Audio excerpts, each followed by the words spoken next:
여러분 반갑습니다. 지구를 사랑하고 동물을 사랑하는 개그맨 노정열입니다. 요즘은 동네 공원에만 나가도 강아지 데리고 나온 분들 쉽게 만날 수 있는데요. 과연 반려인 1500만 시대를 맞고 있구나 그런 생각이 듭니다. 그런데 동시에 그 이면에 숨어있는 비윤리적이고 비도덕적인 문제들도 종종 사회적 이슈로 떠오르곤 합니다.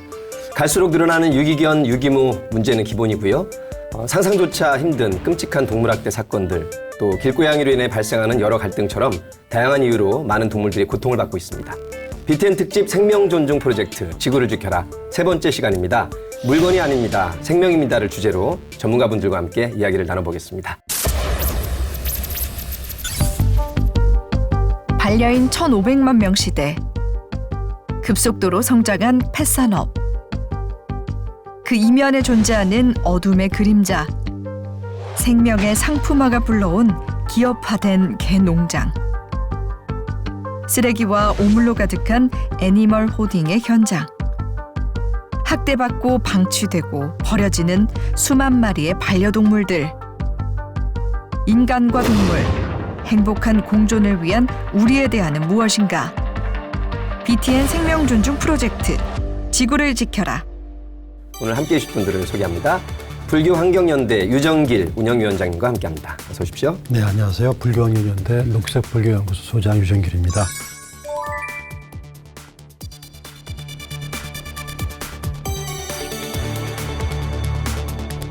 네, 반갑습니다.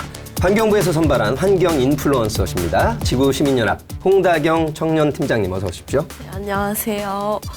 저는 계속 이제 촬영하면서 환경부 탄소중립 서포터제 최근에 합격을 해서 이렇게 배지를 달고 왔는데요.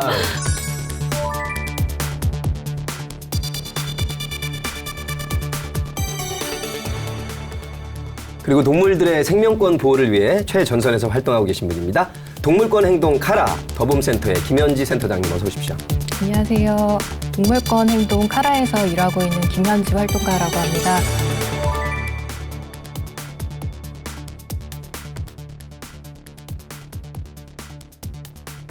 끝으로 우리가 사랑하는 우리 동물들을 직접 치료해 주시는 분이세요. 수의사 선생님이십니다.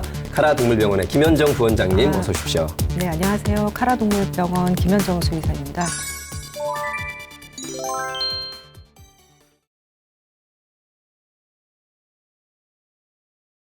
소중한 일을 하시는 분들을 모시고 말씀 나눠보겠습니다.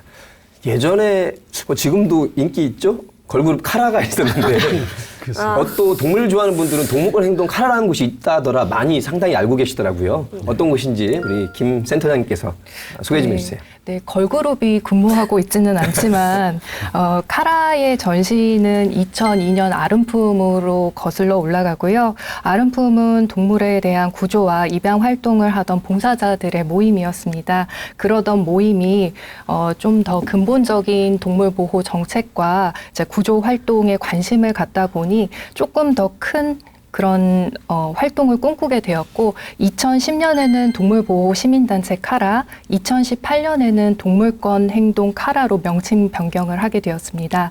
동물은 물건이 아니다, 헌법의 동물권 명시 등 입법 활동을 활발히 하고 있고요. 약자인 동물을 보호하고 생명으로서 동물의 존재를 사회 속에서 넓혀가기 위한 각종 고발 대응 등도 하고 있고 동물 보호나 동물 복지에 대한 인식 증진을 위한 교육 활동도 겸하고 있습니다. 예. 저도 사실 동물권에 좀 관심이 많아서 가끔씩 홈페이지에 들어가거나 아니면 저도 캠페인에 많이 참여하고 있는데 카라는 센터장님이 계신 더봄센터가 있고 더불어 숨센터가 있더라고요. 근데 어떤 차이점이 있는지 궁금합니다. 네, 살펴봐 주셔서 감사합니다. 더불어 숨센터는 2014년에 마포구에 개관한 캠페인 운동본부라고 할 수 있고요. 더봄센터는 2020년 파주에 개관한 카라의 구조동물들을 보호하고 돌보고 또 새로운 입양가족을 찾아주는 이제 그런 곳입니다. 반려동물에 특화된 운동본부라고 보시면 될 것 같고요.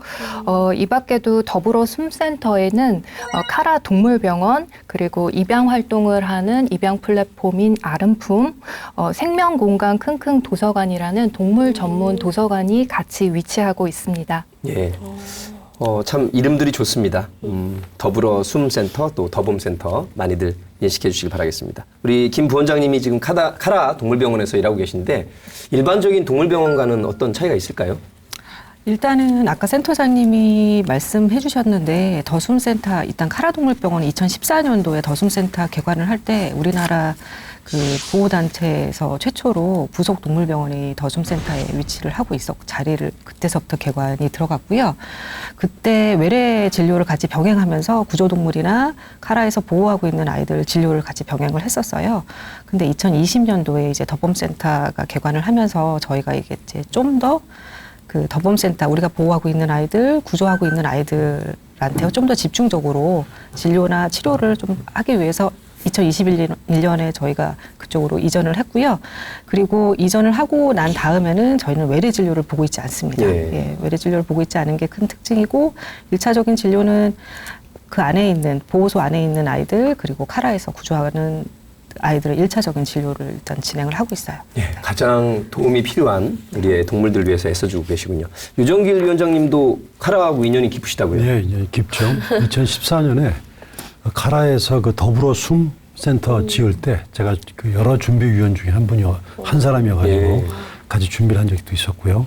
그다음에 전 대표셨던 임순례 감독님께서 저희가 4대강 걷고 할 때 그때 우리가 유기견을 발견한 적이 있었는데 이걸 어떻게 할까 아주 쩔쩔매서 그때 곤란할 때 우리 임순례 감독님한테 연락을 해서 직접 오셔가지고 픽업을 해서 간 적도 있었고요. 이후에 저희가 살초분 반대하느라고 활동도 같이 한 적도 있었고 여러 가지 활동을 같이 연대한 적도 있었습니다. 예.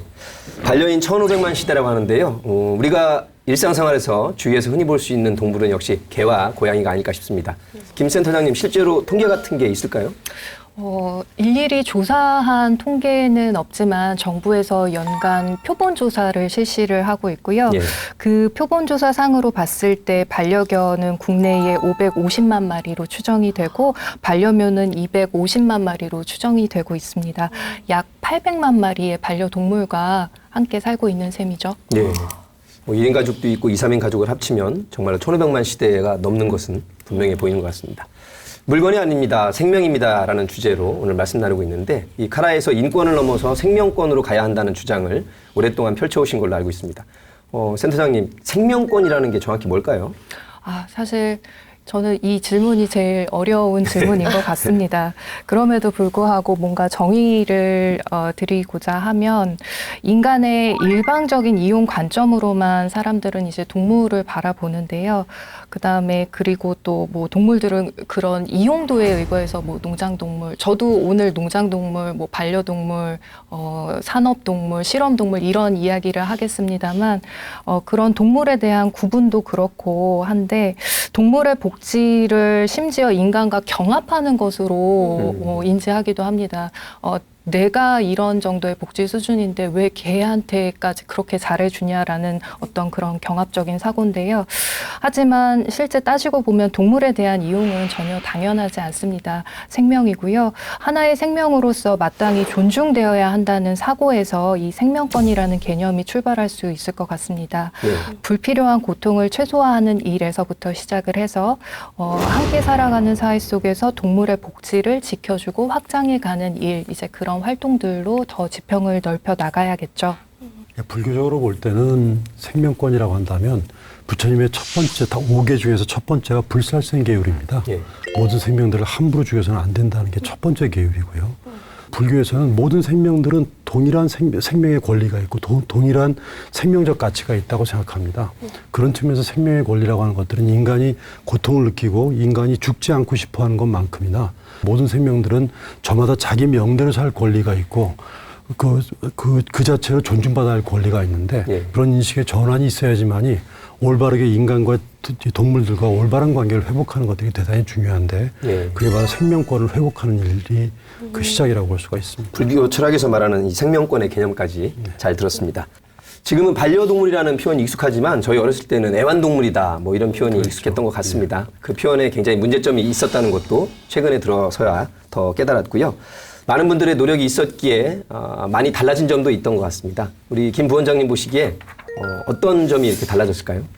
제가 이제 말씀드려야 할 거는 수학적 관점에서 말씀을 드려야 될 것 같아요. 이제 요즘 들어서 이제 보시면 아시겠지만 동물병원들도 전문화되어 있는 추세고 CT나 MRI가 필요하면 언제 어디서든 찍을 수 있게끔 이제 대형 병원도 늘어가고 있는 추세거든요.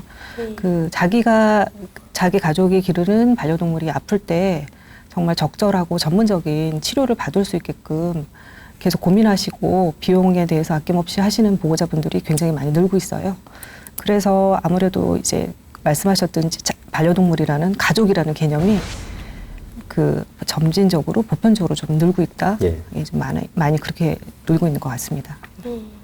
저도 어렸을 때는 펫숍에 진열되어 있는 강아지들 보고 막 너무 귀엽다 막 이러면서 밖에서 막 이렇게 한참 구경하면서 막 사고 싶었는데 이제 환경에 대해서 관심도 갖고 동물권이 중요하다는 걸 알게 되면서 이제 이 펫숍의 강아지가 여기까지 오는 과정이 되게 궁금하더라고요. 근데 되게 끔찍하다는 이야기를 많이 들었는데 이런 점이 좀 개선됐나요, 센터장님? 네, 좋은 질문 해주셔서 감사합니다. 일단 말씀 주신 펫숍은 사람들의 욕망을 자극하고 굉장히 사고 싶게 만드는 귀여운 아기 어린 동물들을 이제 그 유리병 너머에 전시를 해놓고 있는데요. 사실 그 펫숍 아무 데에서도 경매장에서 사왔다 이런 말씀을 하시진 않습니다. 전문 브리더 가 키웠다, 거기서 받아왔다, 우리는 다르다 이렇게 홍보를 하시지만 절대 그렇지 않고요. 집합적으로 동물을 100마리, 200마리를 집단 사육하는 강아지 공장이라는 곳에서 모견과 종견의 어떤 그런 복지에 대한 것들을 제대로 지키지 않으면서 새끼 빼는데 급급한 그런 번식장의 모습, 그리고 거기서 태어난 동물들과 폐견들은 다시 또 경매장에서 헐값에 팔리거나 비싼 값에 팔립니다. 그리고 이제 그 마지막 최종적인 정착지가 펫숍이 되고 있는 것이기 때문에 그 펫숍에서 동물을 사시는 것에는 상당히 이제 윤리적인 이런 은폐된 동물 학대에 동조를 하시는 셈이 되고요. 이 번식장에서는 굉장히 열악한 사육 환경에서 개체 관리 또한 제대로 되고 있지가 않습니다. 최근 양평 사건을 좀 말씀드리고 싶은데요. 양평의 어떤 한 가구에서 1,200마리 내지는 1,500마리까지나 되는 사체가 이제 발견이 된 끔찍한 현장이었는데요. 이 현장이 있었던 이유는 번식장 폐견을 이 사람이 돈을 10,000원씩을 받고 한 마리, 두 마리 데려왔다라고 전해집니다. 그런데 그 데려온 동물들을 돈을 받고 데려왔으면 사실 잘 먹이고 재우고 잘 돌봐줘야 되는데 그런 것 없이 굶겨서 방치하고 죽어도 치우지 않고 묻고 다시 또 새로운 동물들을 가져오는 식으로 학대를 한 것이죠. 그래서 말씀드리고자 하는 것은 이러한 번식장이나 펫숍의 동물 산업적인 실태가 결국에는 이런 어떤 동물 학대 현장을 또 양산을 하고 유발하고 있다라는 사실입니다. 국내의 생산업이 신고제에서 허가제로 강화된 게 2018년이었지만 이후 번식장의 상황은 나아지지 않았다고 말씀드리고 싶습니다. 허술한 관리 감독 속에서 기준이 사문화되고 있는 실정이고요. 생명 상품화가 허가된 체제 속에서 이용되는 동물의 숫자만 많아지고 학대 위기에 처한 동물들은 점점 늘어나고 있습니다. 마지막 예로 2022년 11월에 이제 저희가 연천 허가 번식장에서 허가하면 좀 다르겠지라는 일말의 기대를 안고 허가 번식장 조사를 갔었는데 그 조사 현장에서 저희는 자궁과 질이 다 이탈돼서 뜬장 위에서 죽어가고 있던 루시라는 불쌍한 개체를 발견했습니다. 그 루시라는 개체는 결국 사망하고 죽고 말았지만 저희가 그 루시의 죽음을 계기로 연천 군청과 그 다음에 업자에게 이야기를 해서 그 번식장을 폐쇄시키는 이제 그런 구조 활동을 최근에도 했었습니다. 자, 이렇게 번식장에서 구조된 개, 고양이도 많이 치료하셨나요, 원장님? 1차적으로 카라에서 구조하는 아이들의 경우 저희 병원이 여러 개 되는 한 1차적인 진료를 하고 있고요. 예. 그 아까 저희 센터장님이 이야기하셨던 연천 아이들 80여 마리 중에 그 1세 미만인 개체 한 20여 마리를 제외하고 60여 마리 아이들이 절반 이상이 그 슬개골 탈구나 고관절 이형성 같은 근골격계 질환이 있었고 3분의 1 정도는 사상충 감염이 있었고요. 거의 대부분의 개체의 아이들한테 피부 질환, 곰팡이성 피부 질환이나 그리고 뜬짝에서 너무 오랫동안 계속 생활을 했기 때문에 발바닥 그 발가락 사이사이가 다 염증이 있어요. 이제 염증이 있고 그 염증이 치료가 제대로 되지 않으니까 부풀어 올라서 터지는 경우. 그래서 이제 그게 반복적으로 터지고 그래서 그 어떤 개체 같은 경우는 피부 면역도 별로 좋지 않은 데다가 나이도 많으니까 재발하고 계속 문제가 생기고 이런 아이들도 아직까지 있습니다. 예. 그리고 고양이 같은 경우도 저희가 이제 번식장을 하진 않았지만 고양이를 많이 길러서 부업처럼 번식을 하는 그분들한테 구조를 했던 아이들 같은 경우는 그 근친교배 때문에 그 선천성 심장질환 같은 경우가 발생하는 경우도 있었고 그리고 곰팡이 질환은 거의 대부분 있었고요. 그러니까 일명 만들어진 반려동물들, 그러니까 선천적인 결함을 안고 있는 경우가 꽤 있다는 말씀이시죠? 네, 우리나라 같은 경우는 일단은 반려동물을 브리딩을 할 때 특히 우리나라는 소형견이나 예쁘고 그런 걸- 유니크한 그런 동물들을 걸 좀 더 많이 좋아하죠. 선호하기 때문에 그런 유전적 결함을 가지고 있는 아이들을 배제하지 않고 번식에 이용하는 경우가 굉장히 많아요. 그래서 일반 이제 필드에서 이제 수의사 선생님들이나 원장 선생님들 얘기를 하실 때 우리나라 소형견의 품종견 70에서 80%는 슬개골 탈구의 문제를 다 갖고 있다라고 얘기를 하시거든요. 우리나라의 유기견, 유기묘, 다른 나라 상황에 비해서 어떻습니까?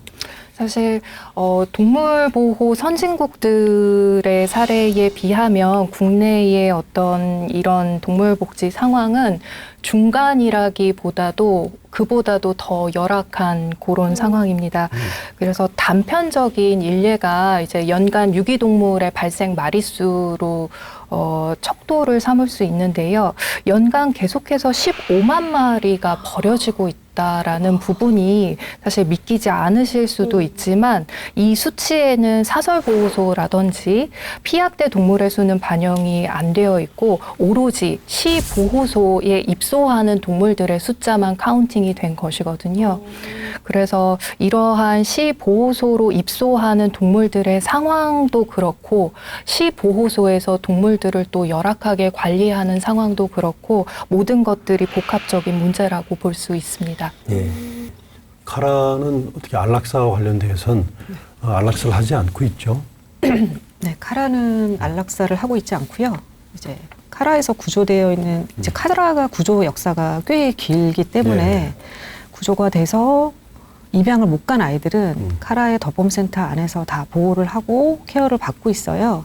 이제 그 아이들도 나이가 들면서 여러 가지 질환에 시달리고 그 질환 때문에 고통을 받기도 하고 그렇기는 하지만 저희가 카라 병원 안에서 그 통증 컨트롤과 그리고 호스피스를 통해서 일단은 아이들을 계속 케어를 하고 그리고 안락사를 하는 경우에는 아주 드문 경우인데 그 일례로 뇌종양에 걸려서 어떠한 그 진통제로도 통증 컨트롤이 안 되는 경우 그런 경우였고 그리고 그 고양이 같은 경우는 그 안면부의 종양이 너무 심각한 상태라서 저희가 아이가 잘 먹고 활력이 좋을 때는 그거에 대한 고려를 하지 않았지만 통증 컨트롤하면서 지켜봤지만 그렇지 않고 그리고 그 아이들을 보면 아파하고 하면서도 저희가 아픈 아이들을 산책을 시키거나 햇빛을 보게 하거나 활동가들이 도와서 계속 면회를 하면 눈빛은 굉장히 살아있어요. 예, 자기가 뭐 지금 죽을 때가 아니라는 듯 살아있기도 하고 아는 사람 만나면 아는 체도 하고 하거든요. 이제 그렇기 때문에 아이들이 쉽게 안락사를 결정하는 거는 저도 심정적으로 좀 동의하기 좀 힘들 것 같고 예, 안락사는 거의 하고 있지는 않습니다. 그런데 구조되는 동물들은 계속 들어올 테고 운영적인 면에서 무한대로 보호할 수 있는 형편인 건지 이 인력과 경비가 들어갈 텐데 어떻게 충당하나요? 사실 국내 동물들의 현실이 굉장히 열악하다고 말씀을 드렸는데요. 정말 위기동물이 끊임없이 양산이 되는 속에서 아무리 카라가 잘한다 한들 이 많은 동물들을 다 구조를 할 수는 없습니다. 문제는 이제 위기동물에 대한 양산을 막는 것이고요. 사실 저희가 시민들의 후원으로 최선을 다해서 활동을 하고 있지만 그럼에도 불구하고 구하지 못해서 안타까워하는 사례들이 꽤 있고 많이 구해도 연간 300에서 400이 정말 최고치고 그렇게 구한다고 하더라도 연간 저희가 해외 입양으로 한 200마리까지 정말 노력을 해서 보내고 있거든요. 예. 그래도 또 입양을 가지 못하는 개체들이 남겨지고 하기 때문에 사실 저희가 카라 더봄센터는 보호소의 표준을 제시하고자 만들어지기는 했지만 그 어떤 정말 훌륭한 보호소라고 할지라도 위기동물이 끊임없이 넘쳐나는 상황에서는 훌륭한 보호소의 역할을 유지를 할 수가 없습니다. 중요한 거는 위기동물의 양산을 막는 것이고 이제 그러려면은 정책이 또 바뀌고 사람들의 인식이 바뀌어야 하는 부분이 최고로 중요하다고 할 수 있겠습니다. 예, 어려운 여건 가운데 회원돼 주시고 또 자원봉사해 주신 분들께 감사를 드립니다. 요즘에 뭐 달걀에도 동물 복지 이렇게 쓰여져 있는 세상인데 한편으로 또 뉴스에서는 다양한 정말 끔찍한 동물학대 사건이 떠오르고 있습니다. 혹시 동물학대에도 유형이 있을까요, 센터장님? 그 동물 범죄가 계속해서 일어나고 있다 보니까 온라인상에서의 동물 학대도 일어나고 있고 그리고 연쇄살해 사건 같은 끔찍한 일도 벌어지고 있는 것 같습니다. 그래서 온라인상의 동물 학대라고 하면 무엇을 얘기하냐면요. DC인사이드라든지 이제 카카오톡 오픈 채팅방을 이용을 해서 동물 학대에 대한 정보를 서로 교환하는 거예요. 경쟁하듯이 교류하고 그러면서 실제로도 이제 동물 나 이렇게 포획했다, 이렇게 학대했다, 잘했지 하면서 사진이나 영상 같은 것들을 공유하면서 잘했다, 네가 왕이다, 뭐 이렇게 또 하는 심각한 상태의 그런 동물 학대 행각들이 벌어지고 있는데요. 이 참가자들이 사실 좀 문제라고 생각되시겠지만 우리의 미성년자들이 이러한 동물 학대 범죄에 노출이 되어 있다고도 보실 수 있거든요. 이제 일례로 2021년 1월에 그 고양이 한 마리가 화살에 관통당해서 굉장히 괴로워하고 있는 모습을 그게 이제 채팅방에 올라왔는데 이제 그 사진이 바깥 세상에도 알려지기 시작하면서 이 사건이 이거 뭐냐 하면서 알려지게 된 사건이 고어 전문방 사건이에요.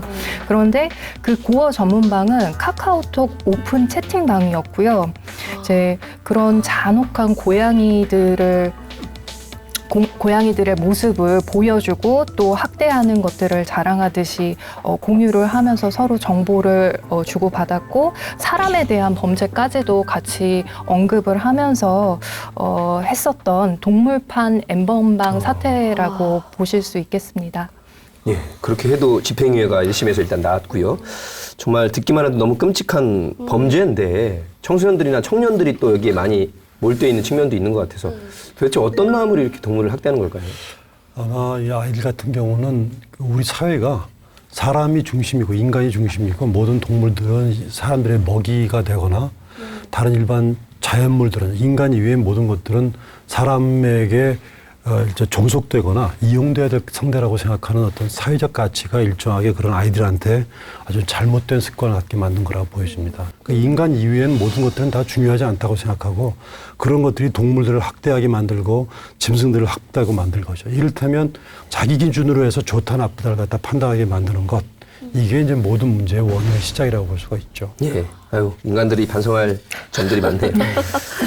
김 부원장님, 학대당한 동물들은 그냥 단순히 버려진 동물들과 좀 더 차이가 나게 상처들이 클 것 같아요. 저희가 이제 1차적으로 학대당한 동물들을 많이 구조해서 저희가 병원에서 치료를 하고 돌봄을 진행하는 경우가 있었는데 제가 지금 생각해 보면 아이들도 아이들이 가지고 태어난 기질적인 성격에 따라서 조금씩 다른 것 같아요. 예. 그래서 정말 이제 극단적인 예로 어떤 옥상에서 어떤 보호자가 강아지를 정말 패대기 치는 동영상이 한번 카라로 제보가 된 적이 있었어요. 근데 정말 세게 어딘가 부러지지 않을 정도로 패대기 치는 동영상이 있어서 긴급 구조를 해서 이제 저희가 구조를 해서 데리고 왔던 아이가 있는데 그 아이는 그렇게 폭력적인 상황에 노출됐음에도 불구하고 사람을 너무 좋아하는 거예요. 어휴. 사람한테 꼬리치고 사람만 보면 좋아서 날리고 다행히 좋은 곳으로 입양 가서 행복한 견생 생활을 하고 있고요. 그렇지 않고 또 다른 이제 폭력적인 상황에 노출됐던 다른 아이 같은 경우는 그 둔기로 머리를 가격당해서 두개골 골절이 됐었던 아이도 있었거든요.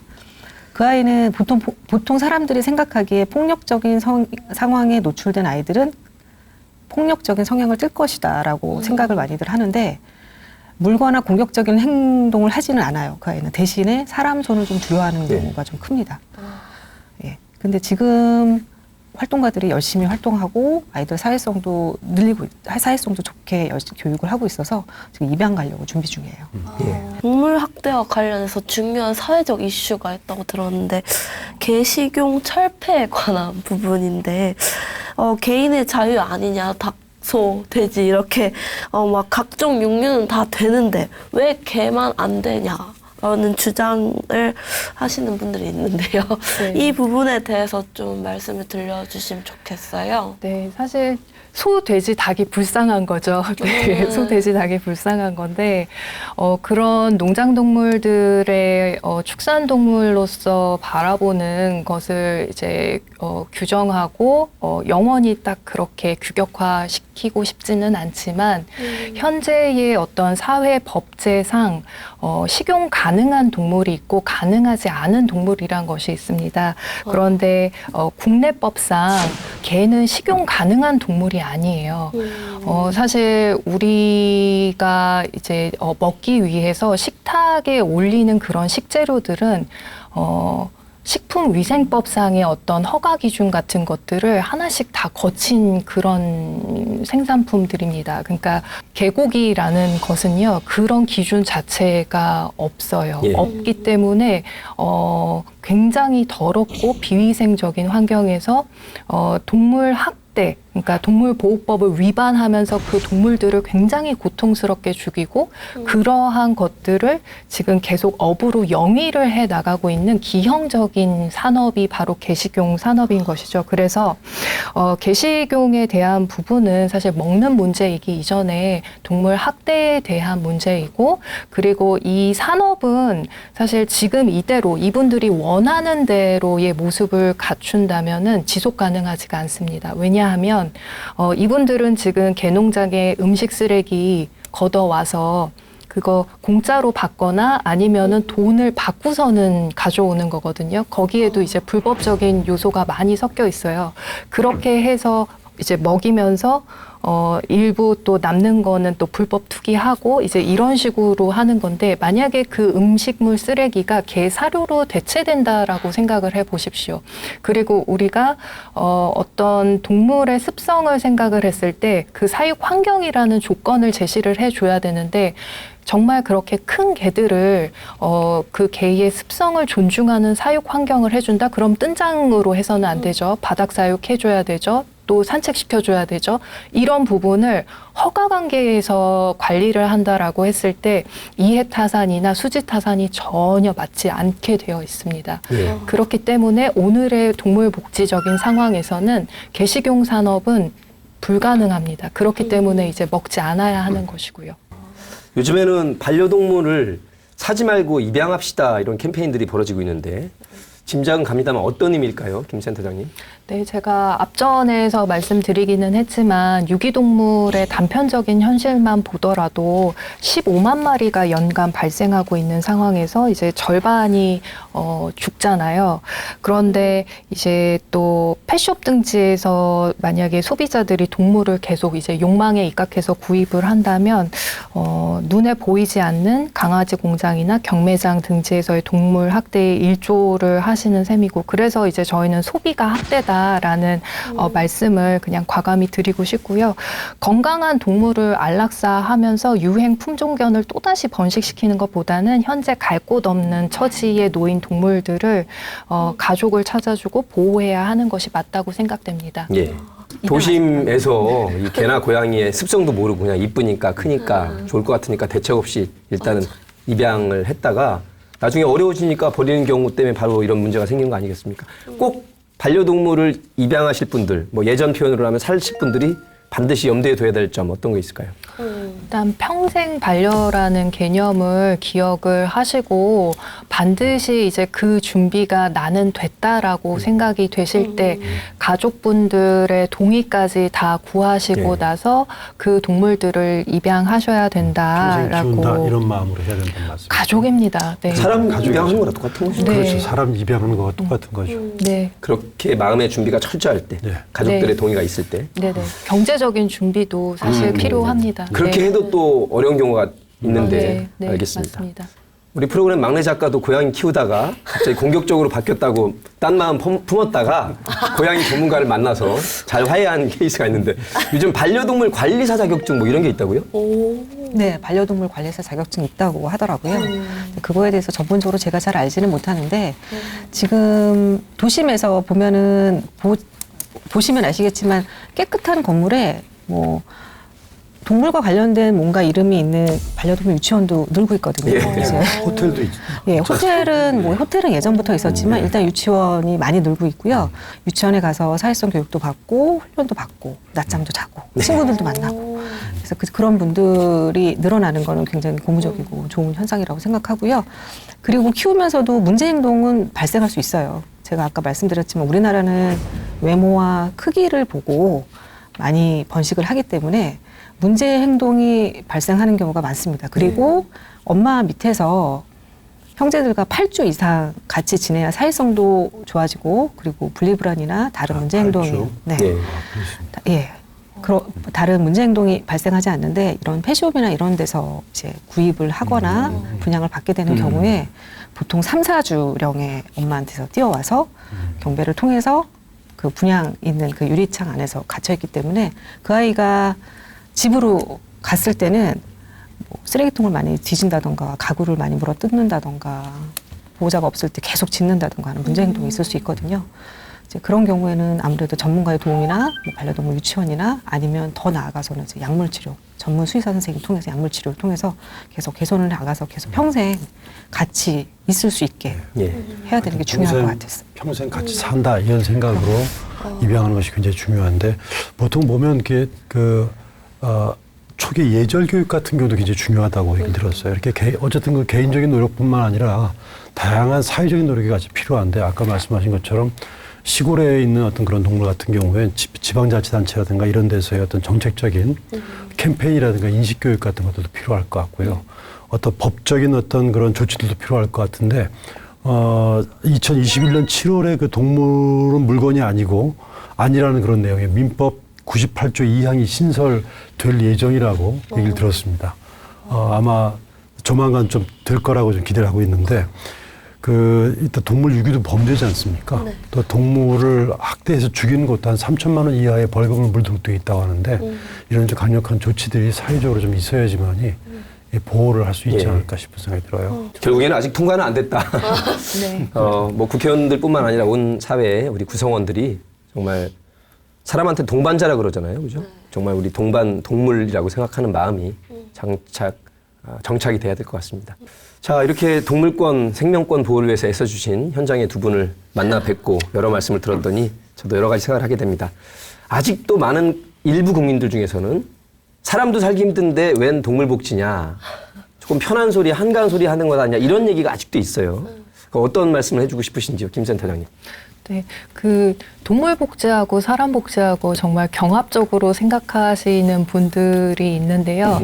사실 따지고 보면은 인간도 동물입니다. 네.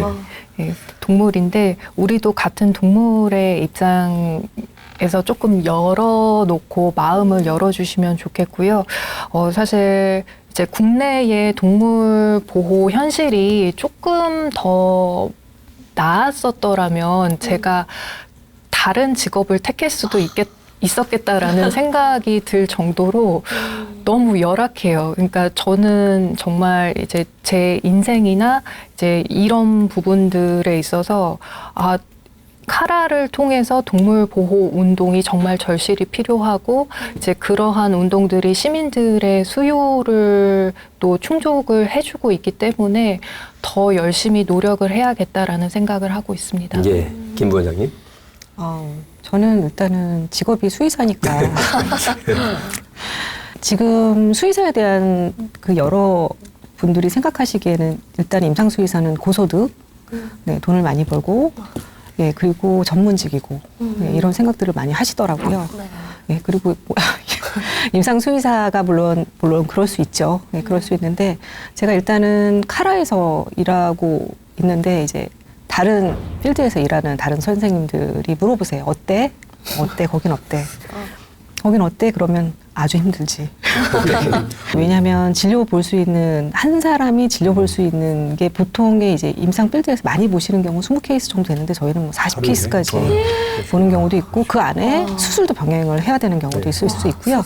그리고 외부 위탁처로 외근을 나가서 저보다 훨씬 덩치가 큰 아이들한테 휘둘리면서 체열을 하거나 검진을 하거나 하는 경우도 있을 수 있는데 그럼에도 불구하고 온전히 아이들한테 포커스를 맞출 수 있다는 거, 아이들한테만 집중할 수 있다는 거 굉장히 큰 장점이라고 저는 그렇게 얘기를 해줘요. 네, 그렇게 얘기를 해주지만 임상을 하시고 있는 다른 수의사 선생님들은 제 얘기를 들으면 너무 힘들겠다.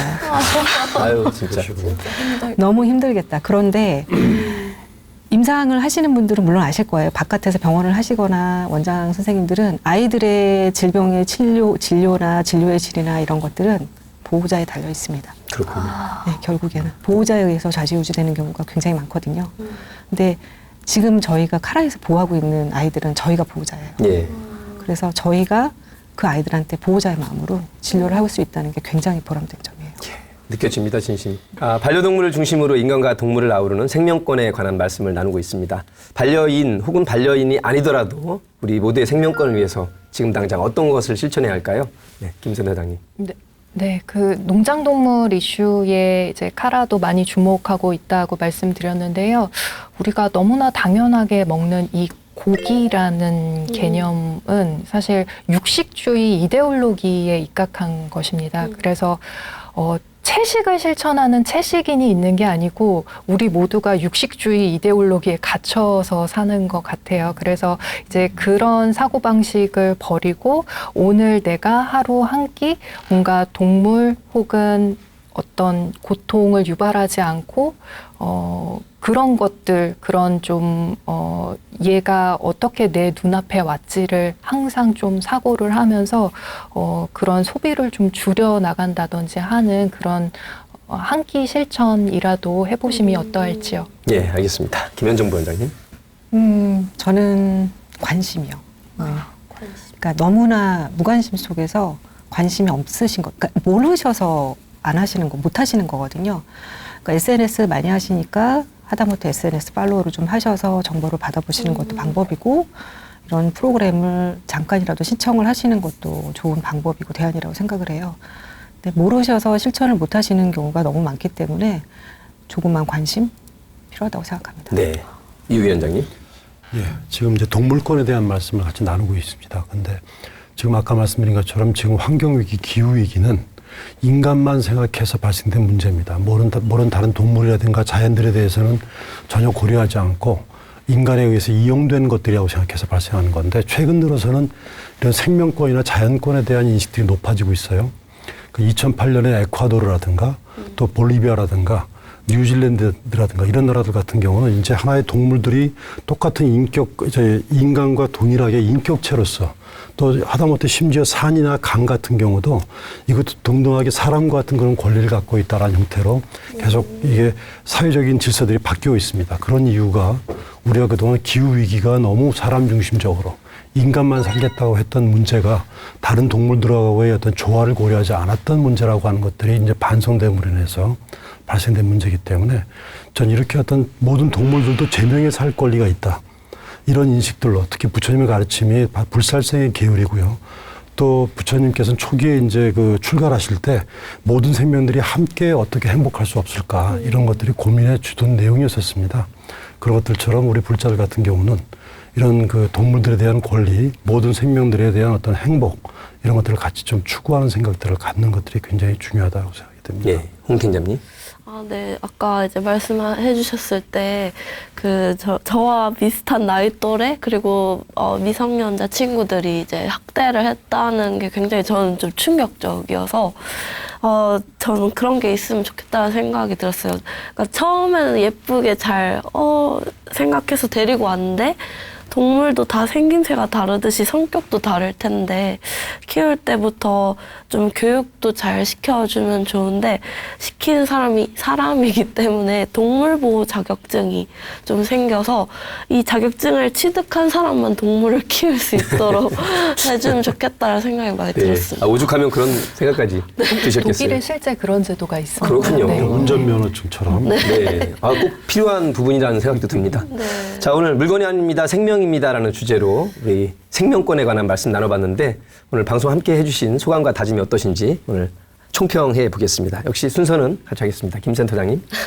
네. 제가 초대받아서 나온 자리에서 이야기를 하다 보면 사실 동물은 이렇게 바라봐야 해요라고 이제 얘기를 더 많이 드리는 입장이었는데 여기 계셔 주신 분들은 굉장히 열린 마음으로 동물의 권리에 대해서는 어떻게 보면 동물 보호 단체보다도 더 많이 나가셔서 말씀을 해주시는 부분이 약간 동물이나 생명체를 바라보는 관점이 굉장히 폭넓고 다르구나라는 생각이 들어서 마음이 조금 놓였습니다. 고맙습니다. 김 부원장님. 오늘 되게 많이 배우고 가는 것 같아요. 네, 저도 아까 저희 센터장님이 이야기하셨던 대로 열린 마음으로 좋은 말씀 많이 해주신 것 같고 그리고 제가 생각하지 못했던 부분 많이 얘기해 주셔서 정말 저도 조금 더 깊게 생각할 수 있는 계기가 된 것 같고요. 그리고 카라동물병원은 우리나라 동물단체에서 우리나라에 있는 동물단체 비영리 동물단체에서 최초로 생겼던 병원이었고 그리고 가장 길게 지금 유지가 되고 있는 병원이거든요. 제가 나와서 병원 활동에 대해서 소개할 수 있어서 아주 좋았습니다. 네, 저희도 좋았습니다. 유 원장님. 예, 우리가 동물들도 가족이다. 라고 생각하는 인식도 굉장히 중요하고 또 입양할 때 정말 평생 끝까지 간다는 생각으로 간다는 게 굉장히 중요하다는 말씀이 상당히 좀 다시 한번 많이 와닿습니다. 그런 마음으로 앞으로 저도 동물을 좀 대해야 되겠구나 이런 생각이 좀 들었어요. 그렇게 오셨는데 뭐 홍 팀장님. 저는 사실 녹화하면서 이렇게 표정이 너무 안 좋은 것밖에 안 나와서 네, 왠지 방송 보면 좀 저도 충격적일 것 같은데요. 이런 제 얼굴 표정이 앞으로 더 없어지는 날이 오기를 네, 바랍니다. 예, 때문에 귀한 말씀 잘 들었습니다. 옛날 어른들께서 말 못하는 짐승이니 더 잘 보살펴라 이런 말씀을 자주 하셨던 걸로 기억납니다. 동물들에 대한 측은지심, 자비로운 마음을 늘 기본으로 가지고 있어라 이런 가르침이 아닌가 합니다. 인간도 동물도 세상의 모든 생명은 소중하고 마땅히 존중받아야 되겠죠. 인간의 비뚤어진 욕심 때문에 상처받고 목숨을 잃는 생명들이 없기를 기원하고요. 그런 세상을 위해서 우리가 다 함께 노력했으면 합니다. BTN 특집 생명존중 프로젝트 지구를 지켜라. 저희는 다음 시간에 새로운 주제로 찾아뵙겠습니다. 함께해 주신 여러분 고맙습니다.